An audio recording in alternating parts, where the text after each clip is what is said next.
कोरोनातील तो थाळीनाद हा रामलल्लाच्या मूर्तीसाठी होता असा दावा अभिनेते राहुल सोलापूरकर यांनी केला आहे। थाळीनादावेळी मूर्ती अयोध्येच्या मंदिराकडे जात होती असा दावाही त्यांनी केला आहे। तर राहुल सोलापूरकर यांच्या दाव्यामुळे नव्या वादाची शक्यता आहे। कोरोना काळामध्ये देशभरात झालेल्या थाळीनाद घंटानादाबाबत अभिनेते राहुल सोलापूरकर यांनी खळबळजनक दावा केलाय।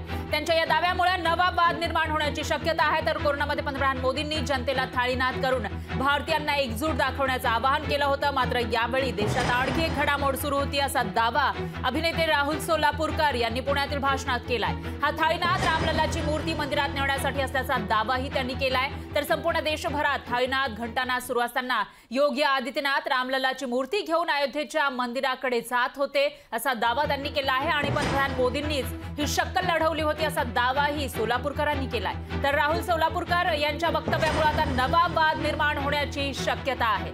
कोविडच्या काळामध्ये जेव्हा जनता त्रस्त होती आणि जनतेसमोर आता पुढे काय असा प्रश्न होता, लॉकडाऊन लागलेला होता आणि त्याच काळामध्ये पंतप्रधान मोदींनी जनतेला थाळीनाद करण्याचं आवाहन केलेलं होतं। 5 मिनिटांसाठी आपण जिकडे असाल त्या ठिकाणी थाळीनाद करा असं आवाहन केलं होतं आणि त्यामध्ये बऱ्याचशा लोकांनी सहभाग घेतल्याचं पाहायला मिळालं होतं। पण आता त्याच थाळीनादावरून अभिनेते राहुल सोलापूरकर यांनी एक दावा केल्याचं पाहायला मिळत आहे, ज्यामुळे वाद निर्माण होण्याची शक्यता आहे। अभिनेते किरण माने त्याचबरोबर शिवसेना ठाकरे गटाचे किरण माने हे आपल्यासोबत जोडले गेलेले आहेत। किरण माने सर, तुम्ही बघितलेलं असेल की अभिनेते राहुल सोलापूरकर यांनी एक मोठा दावा केलेला आहे। त्याच्यामध्ये ते म्हणतायत की जेव्हा कोविड लॉकडाऊन होता, कोरोनासाठी लॉकडाऊन लागलेला होता, त्यावेळेला जो थाळीनाद देशवासियांनी केलेला होता नेमकं त्याच वेळी योगी आदित्यनाथ हे रामलल्लाची मूर्ती घेऊन अयोध्येकडे निघालेले होते असं ते म्हणतायत। तुमचं काय म्हणणं यावर? एक तर तुम्ही जे आता राहुल सोलापूरकर जे म्हणतायत असं सांगितलंय ना, त्यात बऱ्याच गोष्टी मिसिंग आहेत। त्यांनी ऍक्च्युअली असं म्हटलेलं आहे की 25 मार्चला गुढीपाडव्याच्या दिवशी मोदींनी समस्त देशाला सकाळी 8:30 ते 9:30 या काळात घरात दिवे लावून थाळी वाजवायला सांगितले असं त्यांनी काहीतरी सांगितलं। आणि त्यावेळेला लोकशाही मराठीने जी पडताळणी केली त्याच्यामध्ये 22 मार्चला मोदींनी हे सांगितलेलं होतं आणि तेव्हा गुढीपाडवा नव्हता। गुढीपाडवा नव्हता आणि संध्याकाळी 5 वाजता 5 मिनिटांसाठी सांगितलं होतं। आणि ते म्हणतात की योगीजी कुठेतरी गेले होते ते घेऊन, तर योगीजी त्यावेळी गोरखपूरला घंटा वाजवताना सगळ्या देशानं बघितलेलं आहे। तर हे असत्य सांगणं हे हजारो वर्ष एका विशिष्ट वर्गाचं असत्य कथन करणं हे सुरूच असतं। आपण फक्त सत्य काढायचं असतं त्यातून बाहेर। आणि जर तुम्हाला उत्सव साजरा करायचा, एक तर राम हा बहुजनांच्या मनामनात आहे, इथल्या मातीच्या कणाकणात आहे।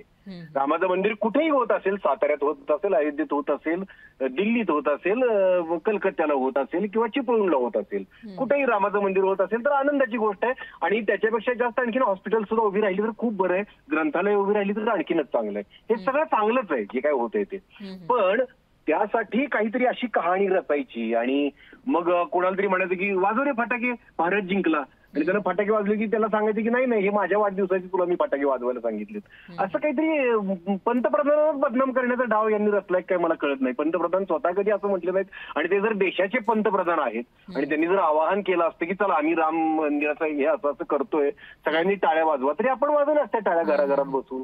काय एवढं काय गरज नव्हती की आपण कोरोनासाठी टाळ्या वाजवूया म्हणायचं आणि गुपचूप तिकडे मंदिरासाठी टाळ्या वाजवून घ्यायची। अत्यंत हास्यास्पद आहे, बालिश आहे, त्याच्याकडे एवढं लक्ष देण्यासारखं आणि एवढी चर्चा करण्यासारखं प्रश्न उपस्थित होतोय। आपण लॉजिकली बघितलं तर अभिनेते राहुल सोलापूरकर यांचा हा जो दावा आहे तो खोटा असल्याचं दिसतंय, पण ते असं का म्हणाले असा सवाल या ठिकाणी उपस्थित होतोय। तेच मी तुम्हाला सांगतो की वर्षानुवर्ष हजारो वर्ष असं काहीतरी खोटं सांगायचं आणि लोकांना बरकटवायचं। त्यांना काय करायचं असेल, त्यांना असं वाटत असेल की असं म्हटल्यानंतर पूर्वी अशिक्षित अडाणी जनता होती, त्यांना ते खरं वाटायचं असं काही सांगितलं की, तर त्यांना वाटतं अजूनही सगळे अशिक्षित अडाणी आहेत आणि असं काही सांगितलं की अत्यंत लोकांना आनंद होईल की अरे बापरे आपण त्यावेळी टाळ्या वाजवल्या, त्या मंदिरासाठी वाजवल्या होत्या। पण लोक तो काळ विसरलेला नाहीत। किड्या मुंगेसारखे लोक मरत होते, हजारो वर्ष हजारो मैल पायपीट करत होते लोक, अत्यंत वाईट अवस्था होती, घरच्यांचे सुद्धा अंत्यसंस्कार करता आले नाहीत। तर त्या काळात आम्ही बघा असं केलं हे सांगणं त्यांनीच अत्यंत मूर्खपणाचं बालिशपणाचं केलेलं आहे। आपण त्याच्यावर चर्चा करणंही चुकीचं आहे. आपण खरं तर वेगवेगळ्या विषयांवर चर्चा केली पाहिजे की आज देशात हॉस्पिटल्सची किती गरज आहे, आज देशात ग्रंथालयांची किती गरज आहे, मंदिरांची सुद्धा गरज असली तर किती गरज आहे, आपण सगळं हे केलं पाहिजे. मंदिरच उभी राहिली तर त्याचं स्थापत्य कसं असलं पाहिजे, त्याचं आर्किटेक्चर कसं असलं पाहिजे, याच्यावर सुद्धा चर्चा आपण केली पाहिजे. शेवटी काय आपलं धर्म आहे, आपलं सगळं आहे, आपण ते केलंच पाहिजे. पण त्यासाठी असली बालिश खोटी विधानं पसरवून त्या मंदिरांची त्या ह्याची सुद्धा विटंबना नको करायला. त्या माणसांनी विटंबना केलेली या सगळ्या गोष्टीची, या प्रकाराचीच विटंबना, हास्यास्पद करून टाकलाय प्रकार हा सगळ्या त्या माणसाने, राहुल सोलापूरकर नावाच्या माणसानी.